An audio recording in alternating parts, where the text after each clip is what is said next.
నిన్న గుంటూరు కోర్టులో హాజరుపరచడం జరిగింది.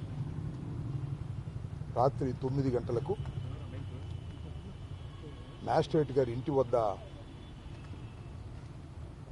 సిఐడి వారు హాజరుపరిచారు. ఇది ఇప్పుడుదో పాత కేసు. ఆల్మోస్ట్ ఆల్ పోసాని కృష్ణమురళి గారు కొన్ని కేసుల్లో నోటీస్ ఇచ్చి సరిపెట్టుకోవాల్సిందిగా కోర్టు వారు ఆదేశించడం జరిగింది. కానీ సడన్గా రాత్రి ఒక కేసు తీసుకొచ్చి సిఐడి వారు పీటీ వారెంట్ వేసి తీసుకొచ్చి ఇక్కడ గుంటూరు కోర్టులో హాజరుపరిస్తే దాని మీద సుదీర్ఘమైన వాదనలు జరిగిన తర్వాత రాత్రి 12 గంటలకు కోర్టు వారు ఒక ఉత్తర్వు జారీ చేశారు. అంటే ఈ కేసులో పర్టికులర్ రాత్రి పొడి చేసిన కేసులో 111 మళ్ళా యాడ్ చేశారు.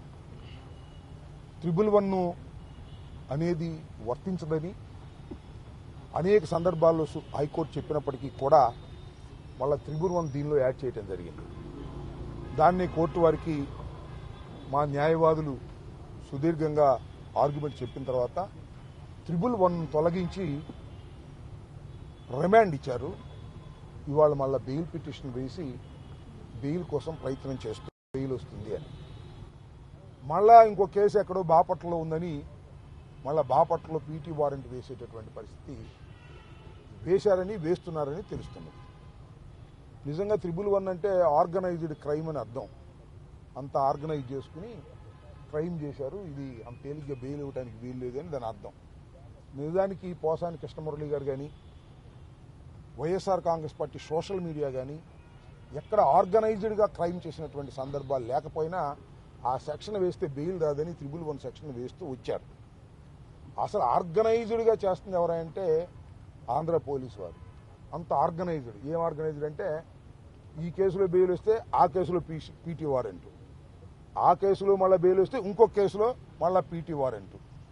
Kurnool to Guntur, Guntur to Kurnool, Kurnool to Vijayawada, Vijayawada to Kurnool, మళ్ళా గుంటూరు.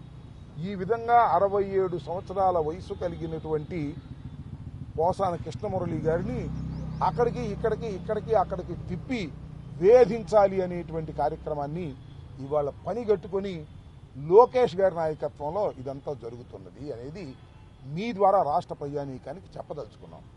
పోసాని కృష్ణమురళి గారు తప్పు చేశారా రైట్ చేశారా అనేది, ఆయన బూతులు తిట్టింది కరెక్టా కాదా అనేది చాలా సుదీర్ఘమైన వాదనల తర్వాత కోర్టు వారు నిర్ణయించి వారికి శిక్ష వేయటమా కొట్టేయటమా జరుగుతుంది.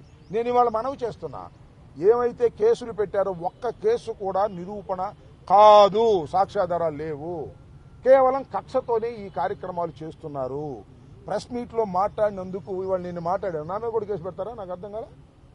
కేసు పెట్టేసి లోపలేసేసి భయపెట్టాలనేటువంటి ప్రయత్నం ఈ తెలుగుదేశం ప్రభుత్వం లోకేష్ నాయకత్వంలో అదేదో ఎర్రబుక్కు రాజ్యాంగం అనే పద్ధతుల్లో చేస్తున్నారు.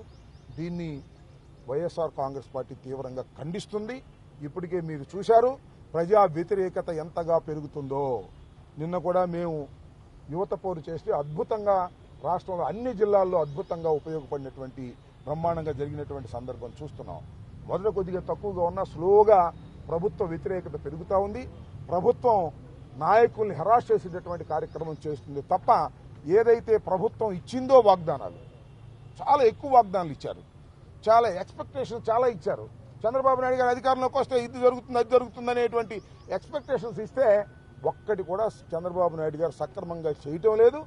ప్రభుత్వ వ్యతిరేకత విపరీతంగా పెరుగుతుంది. ఈ ప్రభుత్వ వ్యతిరేకతను డైవర్ట్ చేయడం కోసం ఇలాంటి ఫాల్స్ కేసెస్ తప్పుడు కేసులు పెట్టి వైఎస్ఆర్ కాంగ్రెస్ పార్టీకి అనుకూలంగా ఉండేటటువంటి నాయకుల్ని కార్యకర్తల్ని వేధించేటటువంటి కార్యక్రమం చేస్తున్నారు. దీన్ని మేము తీవ్రంగా ఖండిస్తున్నాను. ఇవాళ పోసాని కృష్ణమురళి గారు నేను ప్రత్యేకంగా వెళ్లి వారిని కలిసి వారికి ధైర్యం చెప్పడం జరిగింది. అయ్యా ఎక్కువ కాలం మీరు ఉండరు, ఇంకా బయటకు వచ్చేస్తారు అని చెబితే ఆయన బాధపడుతున్నాడు. అన్నా నన్ను బతకనిస్తారా, నన్ను చంపేస్తారేమోనన్నా, కక్ష కట్టారు ఈ ప్రభుత్వం, మా పిల్లలకి ఏమైనా జరుగుద్దా అని భయపడిపోతున్నారు. ఆ రకమైన భయాన్ని తీసుకురావడం కోసం ఇవాళ చంద్రబాబు ప్రభుత్వం చేస్తున్నది లోకేష్ నాయకత్వంలో ఇది దారుణమైంది, అప్రజాస్వామికమైందని కూడా ఈ సందర్భంగా నేను మనవి చేస్తూ, తప్పు చేసినా రైట్ చేసినా అది న్యాయస్థానాలు నిర్ణయిస్తాయి తప్ప ఇలా కక్షగట్టి ఇక్కడికి అక్కడికి ఒక ఆర్గనైజ్డ్గా ఆయన్ని వేధించాలనేటువంటి పరిస్థితుల్లో ఇవాళ ప్రభుత్వాన్ని చేస్తున్నటువంటి కార్యకలాపాలని మేము తీవ్రంగా ఖండిస్తున్నాము. దీన్ని మేమే కాదు ప్రజాస్వామ్యవాదులందరూ కూడా ఖండించాలని ఈ సందర్భంగా నేను కోరుకుంటూ ఉన్నాను. కోటరీ నుంచి బయటపడితేనే జగన్మోహన్ రెడ్డికి భవిష్యత్తు ఉంటుందని మాజీ ఎంపీ విజయసాయి రెడ్డి అంటారు. దానిపై మీరేమంటారు?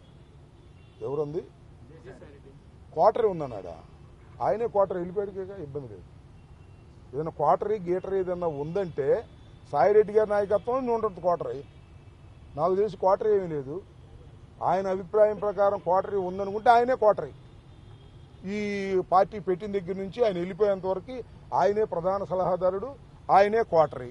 మరి ఆయనే క్వార్టరీ, ఆయనే వెళ్ళిపోయాడు కాబట్టి క్వార్టరీ పోయినట్టు లెక్క, నా లెక్క ప్రకారం. అది నా అభిప్రాయం.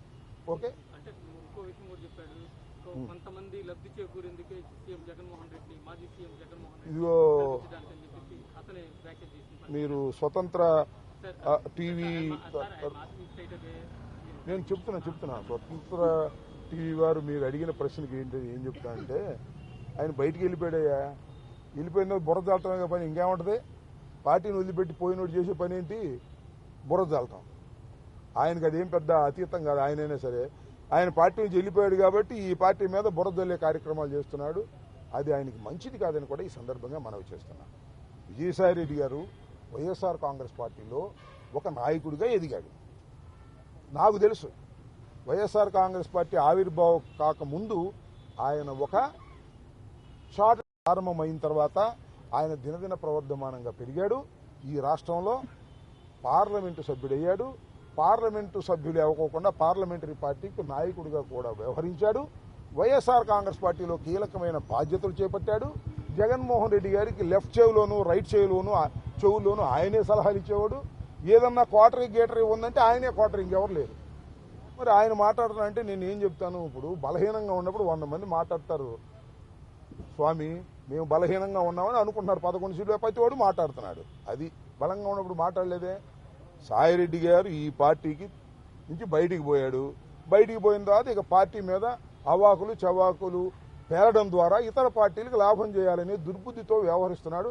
అది సీరియస్గా పట్టించుకోమాకండి సాయిరెడ్డి గారి డైలాగులని నేను చెప్పగలను.